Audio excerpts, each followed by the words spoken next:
యోవేలు గ్రంథము 2వ అధ్యాయము 12వ వచనం చదవండి ఒకరు. గట్టి చదువు పాప. ఇప్పుడైనను మీరు ఉపవాసముండి ఏం విడుచుచు, కన్నీళ్లు విడుచుచు, దుఃఖించుచు, మనస్ఫూర్తిగా ఎక్కడికి రమ్మంటున్నాడమ్మా? అంటే మనం ఎక్కడ ఉన్నాం? మళ్ళీ చదువు పాప. ఇప్పుడైనను మీరు ఉపవాసం ఉండి కన్నీరు విడుచుచు, దుఃఖించుచు, మనస్పూర్వకముగా తిరిగి నా యొద్దకు రండి. ఆగండి. ఇక్కడ దేవుడు తను అంటున్నాడు తన పరిశుద్ధమైనటువంటి గ్రంథములో, నా యొద్దకు రండి. ఇప్పుడైనను అన్నాడు. ఆ పదాన్ని పట్టుకోండి. ఇప్పుడైనను. మన జీవితంలో నిన్నటి దినం వరకు ఏది జరిగిందో గతం గత. కానీ ఈ రోజన్నా దేవుని యొద్దకు మన మనసును మనము తిప్పుదాం. దేవుని యొద్దకు మనము తిరిగి రావడానికి ప్రయత్నం చేద్దాం. ఆయన యొద్దకు మనము తిరిగి వచ్చి మనం ఉపవాసముతో ఉండి మనం ప్రార్థించాలి. తిరిగి రావాలి. తిరిగి రాకపోతే ఆయన యొద్దకు వచ్చి మనం ఎంత ప్రార్థన చేసినా దానివల్ల ప్రయోజనం లేదు. తిరిగి రావడం అంటే అర్థం ఏంటిది? మనము దేవుని నుండి దూరం అయిపోయాం. మన యొక్క స్థితి గతి తప్పింది. దేవుని యొద్ద నుండి మనం చాలా దూరం వెళ్ళిపోయాం. మనం పాటలు పాడొచ్చు, నా లెక్క ప్రసంగం చేయొచ్చు, ఆరాధన చేయొచ్చు, కానుకలేయొచ్చు, మందిరానికి క్రమం తప్పకుండా రావచ్చు. కానీ నువ్వు దేవునికి చాలా దూరం అయిపోయావు. అది నీకు మాత్రమే తెలుసు, నాకు మాత్రమే తెలుసు నా స్థితి. నీ గురించి నాకు తెలియదు, నా గురించి నీకు తెలియదు. కానీ ఎవరికి వాళ్ళము ఒక్కసారి పరిశీలన చేసుకుంటే మనం దేవునికి దగ్గరగా ఉన్నామా, దూరంగా ఉన్నామా ఆలోచన చేసుకోవాలి. ఈనాడు కార్యక్రమాలలో మునిగిపోతున్నాం, కానీ మనస్ఫూర్తిగా దేవుని దగ్గర కూర్చొని ఎంతకాలమైంది దేవుని దగ్గరకు వచ్చి మనం దేవుని వైపు చూడటం మానేసామండి. దేవుని వైపు చూడటం మానేసాం, మొత్తానికి మానేసాం. ఇప్పుడు ప్రార్థన చేసినాడు, ప్రభువా నా స్థితి బాగలేదు, నా పరిస్థితి బాగలేదు అయ్యా, నేనంతా లేకిడిలో బ్రతుకుతున్నాను. నా ఇరుగువారు, పొరుగువారు, వాళ్ళు వీళ్ళు అందరూ చూస్తే పైకి వస్తున్నారు, కానీ నేను మాత్రం ఎక్కడ వేసిన గొంగడు అలాగే ఉన్నాను. అందరూ నన్ను అంటున్నారు, ఏం దేవుడు రా నీ దేవుడు అని ఎగతాళి చేస్తున్నారయ్యా. కాబట్టి నా పరిస్థితి ఇలా ఉంది అంటే నీకు అవమానం వస్తుందని ఒక రోజంతా కన్నీళ్లతో ఉపవాసం అండి ప్రార్థన చేస్తే దేవుడు దీవించాడట. ఎలా దీవించాడంటే అంచెలంచెలుగా ఎదిగిపోయాడట. ఎంత ఎదిగిపోయాడంటే వాక్యం బంద్ అయిపోయింది, గుడి బంద్ అయిపోయింది, ప్రార్థన బంద్ అయిపోయింది. సేవకుడు ఫోన్ చేస్తే మన సేవకుడే కదా అని పక్కకు పెట్టేటువంటి స్థితికి వచ్చింది. కార్యక్రమాలకు రావట్లేదు, దేనికి కూడా అటెండ్ కావట్లేదు. ప్రభుదాస్ అన్న వచ్చినా, దయాకర్ అన్న వచ్చినా, అశోక్ అన్న వచ్చినా మనల్ని అన్నట్టుగా నెగ్లెక్ట్ గా జీవిస్తున్నాడు. అలాంటి జీవించేటువంటి పరిస్థితిలో దేవుడు ఏం చేశాడట, పైనుండి ఒక 100 రూపాయలు లోటు వేసిండట. పైనుండి ఏమేసిండమ్మా, ఒక 100 రూపాయలు లోటు వేస్తే తీసుకొని ఏం చేసినట, జేబులో పెట్టుకున్నట. కానీ పైకి చూడలేదట. అరే ఇదేంద్ర బాబు, నేను వేసిన 100 వాడు పైకి చూస్తాడని చెప్తే తీసుకొని జేబులో పెట్టుకున్నాడని మళ్ళీ ఏం చేసినట, దేవుడు 500 రూపాయలు లోటు వేసిండట. ఆ 500 రూపాయలు లోటు వేసిండట, మళ్ళీ జేబులో పెట్టుకున్నాడు, కానీ పైకి చూడలేదట. అప్పుడు దేవుడు ఇటుక పిల్లెత్తేసిండట. అప్పుడు అపసత్తిర ఆర్మీకి చూసిండట. అంటే మనము కూడా ఈ ఉపవాస ప్రార్థనలలో వచ్చి ప్రభువాని పైకి చూస్తే మనం అడిగేటువంటి వాటికి విలువ తక్కువ. కాబట్టి ఏదో నయాన్నో భయాన్నో కష్టమో సుఖమో మొత్తం మీదైతే ఇక్కడికి వచ్చినాం. కానీ ఇట్లా వచ్చినటువంటి మనల్ని దేవుడు ఏమంటుండంటే, ఇప్పుడైనా మీరు నా వైపుకు తిరగండి. ఇప్పుడైనా మీరు నా వైపుకు తిరగండి. కాబట్టి దేవుని వైపు మనం తిరిగితే దేవుడు మనకి ఏదన్నా అడుగుతూ ఇస్తాడండి. దేవుని వైపు తిరగకుండా మనం ఎంత ప్రయత్నము చేసినా దేవుడు మనకు ఇవ్వడు. దేవుడు ఇవ్వడు. మీకు అర్థం కావడానికి చెప్తున్నా. ఇప్పుడు నాకు ఒక కొడుకు, ఒక పాప, 2 పిల్లలు. మేము బస్ స్టాండ్లో నిలబడ్డా. మా డాడీ అంటుండు, అంటే మా కొడుకు ఏమంటుండంటే, డాడీ నాకు పాప్కార్న్ కొనియవా అన్నాడు. కొనిస్తానా, కొనియనా చెప్పండి అమ్మా అన్న, చెప్పన్నా కొనిస్తా కదా. డాడీ బిస్కెట్ ప్యాకెట్ అన్నాడు, daddy Thums Up, daddy cool drink, daddy బొమ్మ, డాడీ అదొకటి ఇదొకటి ఏదన్నా నేను టకా కొనిస్తున్నా. ఇంకోటి వచ్చిండు, డాడీ డాడీ నాకు కొని ఏమని పోడు అడిగాడు. ఎవరివరా నువ్వు అంటున్నాను. ఎందుకు? ఓ ఎందుకు అమ్మా? వీనికి నాకేముంది? సంబంధం ఉంది. వానికి నాకు సంబంధం లేదు. ఇక్కడ సంబంధం లేకుండా ప్రార్థన చేస్తే పనులు జరగవు. అర్థమవుతుంది నా భాష? నా కొడుకు అది ఏదడిగినా నయాన్నో భయాన్నో కష్టమో ఇష్టమో అవసరమైతే అమ్మైనా సరే వాడిని కొనిస్తా. సంబంధం ఉంది కాబట్టి. సంబంధం లేనోడు వచ్చి నన్ను డాడీ అన్నా, తాత అన్నా, పప్ప అన్నా, నాన్న అన్నా నువ్వెవనివిరా అంట. కాబట్టి ఇక్కడ మనం కూర్చున్నటువంటి మనము దేవునితో సంబంధం లేకుండా మనం ప్రార్థన చేస్తే చాలా ప్రమాదం. మీరెవరో నేను ఎరుగను, అక్రమము చేయు వారలారా నా యొద్ద నుండి తొలగిపోండి అంటాడు. కాబట్టి మీరు ఇప్పటికైనా దుఃఖపడి మీ హృదయములను నా వైపు తిప్పండి అని చెప్పాడు. కాబట్టి తిప్పడానికి అంటే దేవుని దగ్గర ప్రార్థన చేసుకోవడానికి ఒక 5-6 విషయాన్ని త్వరగా చెప్తాను. ముందుకెళ్దాం. ఆదికాండం 11వ అధ్యాయం. ఆదికాండం 11వ అధ్యాయం తీయండి. ఆదికాండము 11వ అధ్యాయం తీశారా? ఆదికాండం 11వ అధ్యాయము 12వ వచనం నుంచి 23వ వచనం వరకు ఇక్కడ కొన్ని పేర్లు ఉన్నాయి. దయచేసి మనము చదువుదాం. చూడండి దేవుని యొక్క వాక్యాన్ని బట్టి 12వ వచనము, 14వ వచనము, తర్వాత 16వ వచనము, 18వ వచనంలో ఇక్కడ కొన్ని పేర్లు ఉన్నాయి. చాలా జాగ్రత్తగా మీరు గమనించండి. నేనే చదువుతాను, మీరు వినండి. అర్పక్షదు 35 ఏండ్లు బ్రతికి షెలాహును కనెను. అర్పక్షదు షెలాహును కనిన తర్వాత 403 ఏండ్లు బ్రతికి కుమారులను కుమార్తెలను కనెను. షెలాహు 30 ఏండ్లు బ్రతికి ఏబేరును కనెను. 16వ వచనం. ఏబేరు 34 ఏండ్లు బ్రతికి ఫెలేగును కనెను. 18వ వచనం. ఫెలేగు 30 ఏండ్లు బ్రతికి రయ్యును కనెను. 20వ వచనం. రయ్యు 32 ఏండ్లు బ్రతికి సెరూగును కనెను. 22వ వచనం. సెరూగు 30 ఏండ్లు బ్రతికి నాహోరును కనెను. నాహోరును కనెను. చాలు. దేవుని యొక్క వాక్యాన్ని నా వైపు చూడండి. దేవుని యొక్క వాక్యంలో నుండి కొన్ని విషయాలు మీ గమనానికి తీసుకొస్తాం. ఇక్కడ ఉన్నటువంటి ఈ ఆదికాండం 11వ అధ్యాయంలో ఉన్నటువంటి ఈ పేర్లను మనం చాలా సార్లు మనం చదివాం. బైబిల్ చదివేటువంటి అలవాటు ఉన్నటువంటి వాళ్ళందరికీ కూడా ఈ పేర్లు పరిచయమే. ఇప్పుడు మనం చదివినటువంటి పేర్లలో, ఇక్కడ ఉన్నటువంటి 7 పేర్లలో మనం చదివినటువంటి వాక్య భాగంలో ఏమన్నా అర్థమైందా అంటే మనకి ఏమీ అర్థం కాలేదు.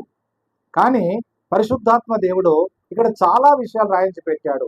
కాబట్టి ప్రార్థన చేసేటువంటి నీకు నాకు ఈ 7 అనుభవాలు లేకపోతే మనం ప్రార్థన చేయడం ద్వారా ప్రయోజనం లేదు. కాబట్టి మొదటి అనుభవము చూడండి, 12వ వచనం చదవండి.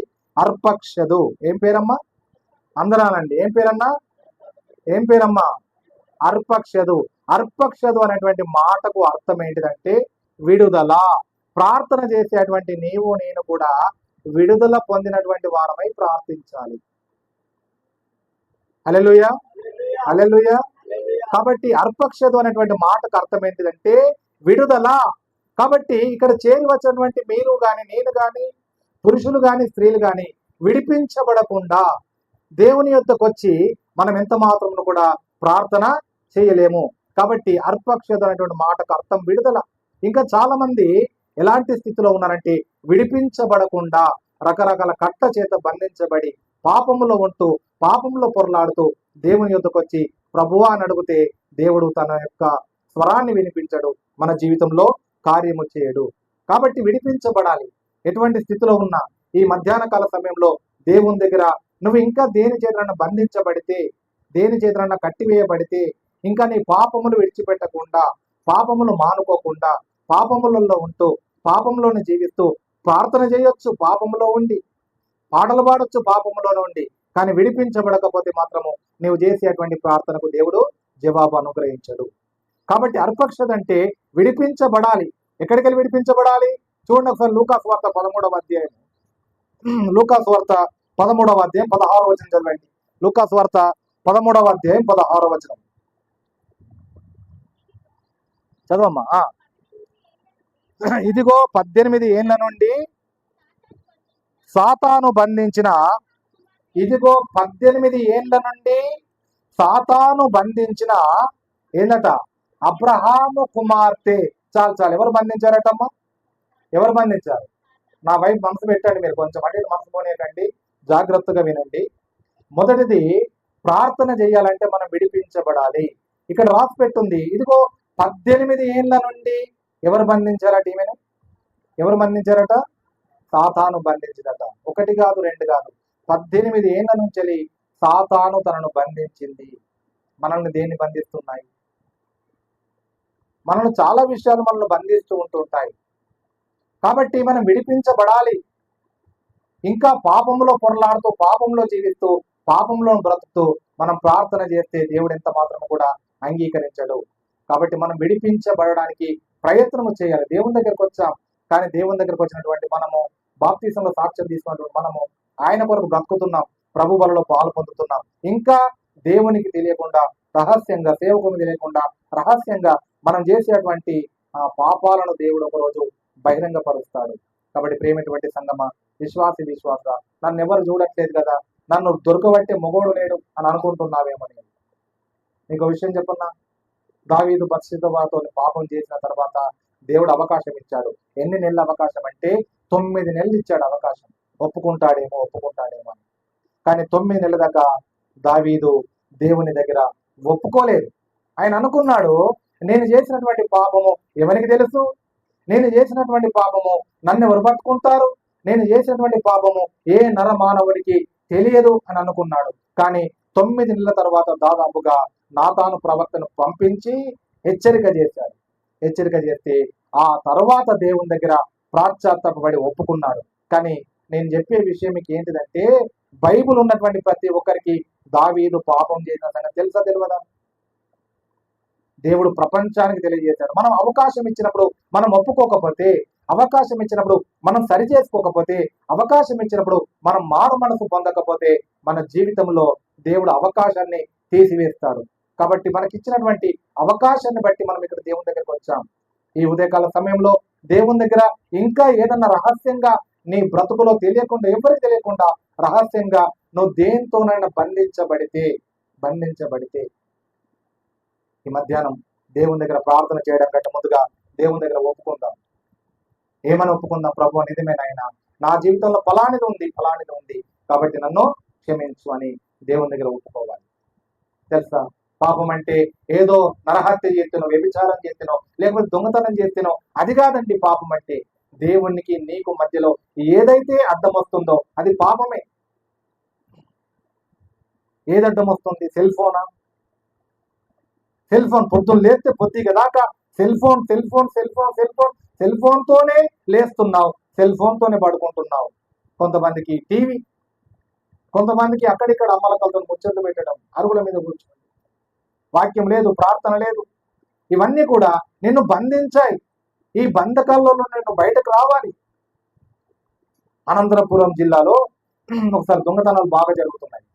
అనంతపురం జిల్లాలో దొంగతనాలు బాగా జరుగుతుంటే పోలీస్ డిపార్ట్మెంట్ వారికి సవాల్ అయిపోయిన తర్వాత చివరికి ఏం చేశారంటే, అనంతపురం, చిత్తూరు, తెనాలి, గుంటూరు, విజయవాడ ఈ 5 స్థలాలలో నుండి పోలీసులను తీసుకొచ్చి వాళ్ళను అక్కడక్కడ ఉంచి ఎవరు దొంగతనం చేస్తారు దొరకబట్టాలని చెప్పి దొరకబట్టడానికి ప్రయత్నం చేసి ఏం చేశారంటే, మొత్తం మీద ఒకరిని పట్టుకున్నారు. పట్టుకున్న తర్వాత వాడిని తీసుకెళ్ళిన తర్వాత ఎంత కొట్టానో అంత కొట్టారు, ఏం చేయన్నా చేశారు. చివరికి వాళ్ళ పైన ఉన్నటువంటి ఐటీ గారు వచ్చి, అసలు వీడు ఎట్లు దొంగతనాలు చేస్తుండో అది ఫస్ట్ బయట పెట్టండి అయ్యా, వాడిని కొట్టి చంపుతారా అంటే, అప్పుడు వీడిని ఏం చేశారంటే కూర్చుండబెట్టి వాని గాయాలకు మందేసి బిర్యానీ పెట్టి అడుగుతున్నారు, అయ్యా ఇక నిన్ను కొట్టము, ఏం చెయ్యము, దొంగతనాలు ఎట్లా చేస్తున్నావురా, ఇన్ని అనంతపురం జిల్లా మొత్తం ఖాళీ చేసినావు దొంగతనాలతోనే, ఎట్లా చేసినవురా అని అడిగితే వాడన్నాడు, అయ్యా మీరు నన్ను కొట్టా అంటే, మళ్ళీ చెప్పిన తర్వాత కొట్టా అంటే, నాకు శిక్ష వెయ్య అంటే నేను చెప్తా. అప్పుడు ఐజీ గారు అన్నారట, నిన్ను కొట్టము, శిక్ష వెయ్యము, పైగా అవసరమైతే నిన్ను మా యొక్క డిపార్ట్మెంట్లోనో ఏదో ఒక ఉద్యోగం ఇచ్చి నిన్ను మాతోనే పెట్టుకుంటాం రా అని చెప్పి ఓ బాండ్ పేపర్ మీద సంతకం పెట్టి వాడి చేతికి ఇస్తే అప్పుడు చెప్పిండట, సార్ మీకు చెబితే అర్థం కాదు కానీ చూపిస్తారా అని తీసుకుపోయాడట. ఎట్లా దొంగతనం చేయాలో చూపిస్తారానని పోలీసులను వేరే డ్రెస్ వేయించుకొని పట్టుకొని పోయిన తర్వాత ఒక 4 చౌరస్తలుగా నిలబడి అడుగుతున్నాడు, సార్ ఇప్పుడు ఏ ఇంట్లో దొంగతనం చేయాలో చెప్పారట పోలీసులని. అరే ఏంద్రా పట్టవగటి మేము ఏ ఇల్లు చెప్తే ఆ ఇంట్లో దొంగతనం చేస్తామంటే మీరు చెప్పండి సార్ నేను చేస్తానడట. అప్పుడు వెంటనే సరే అని చెప్పి ఒక బాగా సెక్యూరిటీతో కూడుకున్నటువంటి ఇళ్లను చూపించారు, ఈ ఇంట్లో దొంగతనం చేయరా అని చెప్పారట. వెంటనే సార్ రండి సార్ అన్నట. అరే మీ మధ్య నవ్వుతాం, అరే రండి సార్ నేను చేసి చూపిస్తా అని చెప్పిండట. పోయిన తర్వాత ఆడికి పోయిండు, ఆ మెట్లెక్కిండు, మెట్ల మీద ఫస్ట్ అంతస్తులో ఒక ఇంట్లో పోయిండు, చూసిండు ఏది దర్వాజా తీసి ఉంది చూసుకుంటూ పోయిండు. ఒక దర్వాజా తీసి ఉందట, ఒక దర్వాజా తీసి ఉంది. తీయగానే చూసిన తర్వాత చక్కగా పోయిండు. డిపార్ట్మెంట్ వాళ్ళు అంతా ఇన్నే ఉన్నారు, లైన్గా ఉన్నారట పోలీసులు అంతా. చక్కగా పోయిండు. పోయి ఏమన్నాడంటే డైరెక్ట్ పోయి ఏమే బీరువతాలు ఏడున్నాయి అన్నాడు. అర్థమైందా? ఏమే బీరువతాలు ఏడున్నాయంటే ఆమె అంటుందట మెత్త కింద ఉన్నాయి పో రోజు నీకు తెలియదా అన్నదట. అచ్చినోడు మొగడా దొంగన ఆమె చూడకుండా తలదిప్పి చూడకుండా ఆ అవ్వగారు టీవీలో లీనమైపోయింది. టీవీ అన్న సార్ నేను ఎట్లా దొంగతనం చేస్తున్నానంటే గింతే, ఎవరిని భయపడతలేను, ఎవరిని కొడతలేను, నేను బాజాప్తగా అధికారపూర్వకంగా అడిగి దొంగతనం చేస్తున్నా సార్ అని చెప్పిండట. అప్పుడు తలకాయ పట్టుకొని 2017వ సంవత్సరము 16వ సంవత్సరంలో అనంతపురం జిల్లాలో దాదాపుగా 50 రోజులు టీవీ కనెక్షన్ అంతా కూడా కడిగేసి అందరికి పోలీస్ స్టేషన్ కూర్చొని పెట్టి కౌన్సిలింగ్ ఇచ్చారు. కాబట్టి నేను ఏం చెప్తున్నానంటే మనుషులు ఏదో పాపం అంటే ఆ పాపాన్ని ఊహించుకొని ఇది నేను చేయట్లేదు కదా అనుకోకండి. దేవుని దగ్గర లేచి ప్రొద్దున ప్రార్థన చేయకపోవడం పాపమే, వాక్యం చదవకపోవడం పాపమే, మందిరానికి రాకపోవడం పాపమే, దేవుని కనిపెట్టి దేవుని కొరకు ఉండకపోవడం పాపమే. కాబట్టి అన్ని విషయాలలో కూడా మనం దేవుని యొద్దకు వచ్చినప్పుడు దేవుని కొరకు మనం బ్రతికితే దేవుడు మనల్ని దీవించి ఆశీర్వదిస్తాడు. కాబట్టి ప్రేమైన వాళ్ళరా మనం ఏం నేర్చుకుంటున్నాం ఈ ఉదయకాల సమయం అంటే, ఇదిగో ఈమె కూడా అబ్రహాము కుమార్తె. అబ్రహాం ఎవరండి? విశ్వాసులకు తండ్రి. ఆ విశ్వాసులకు తండ్రి అయినటువంటి వాని కుమార్తె ఈమె కూడా సాతాను బంధించిందట. ఆమె ఎవరు బంధించారమ్మా? సాతాను బంధించాడు. కాబట్టి నిన్ను నన్ను ఏమేం బంధించాయో నాకైతే తెలియదు, కానీ మీ జీవితంలో మీరు ఒకసారి ఆలోచన చేసుకోండి.